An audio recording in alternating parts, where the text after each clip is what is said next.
కర్మయోగం భగవానుడి ఈ విధంగా తెలియజేస్తున్నాడు. ఏవం ప్రవర్తితం చక్రం నా అనువర్తయతీహయః అఘాయురింద్రియారామో మోహం పార్థ సజీవతి. పార్థ, ఇట్లు పరంపరాగతముగా వచ్చుచున్న సృష్టి చక్రమునకు అనుకూలముగా వర్తించని వాడు, కర్తవ్యమును పాటింపక ఇంద్రియలోలుడైన వాడు పాపాత్ముడు. వాని జీవితము వ్యర్థం. నిష్కామ బుద్ధితో చేయు సత్కర్మలయందు సర్వవ్యాపి అయిన భగవంతుడు ప్రతిష్ఠితమై ఉన్నాడు. అటువంటి వాటిని అనుసరించక దృశ్య వస్తువుల వెంట పరుగులు తీయవాడు వ్యర్థుడు. ఇంద్రియలోలత్వం గలవారు పాపజీవనులు. అట్టి వారి జీవితం తమకు గాని పరులకు గాని ఉపయోగపడదు.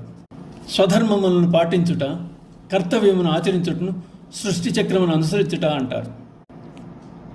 యస్త్వాత్మరతిరేవ స్యాదాత్మతృప్తశ్చ మానవః ఆత్మన్యేవ చ సంతుష్టః తస్య కార్యం న విద్యతే.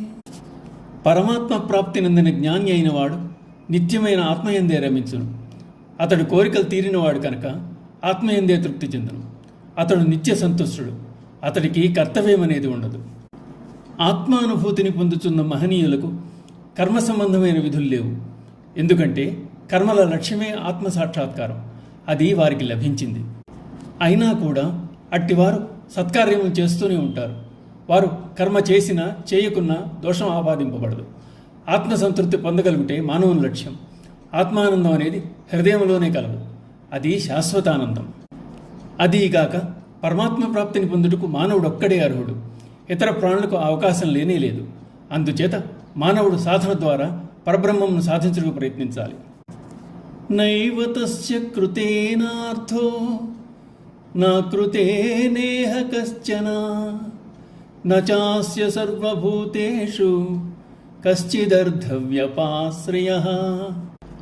ఆత్మజ్ఞానికి కర్మ చేసి గాని చేయక గాని కొత్తగా సాధించేది ఏమీ లేదు. అయినా లోకహితమును కోరి అతడు సత్కర్మలు చేస్తూనే ఉంటాడు. అతనికి ఎవరిని ఆశ్రయించవలసిన పని లేదు. ఒకరిని అడగవలసిన పని లేదు. ఎవరికీ లొంగి ఉండక్కర్లేదు. అయితే ఆత్మజ్ఞానత్వం పొందని వారికి ఇప్పుడు చెప్పేవన్నీ వర్తించవు. వీరు ఆత్మజ్ఞానం పడిసే వరకు నిష్కామ కర్మలను ఆచరించుతూ ఉండవలసిందే. ఓం నమో భగవతే వాసుదేవాయ.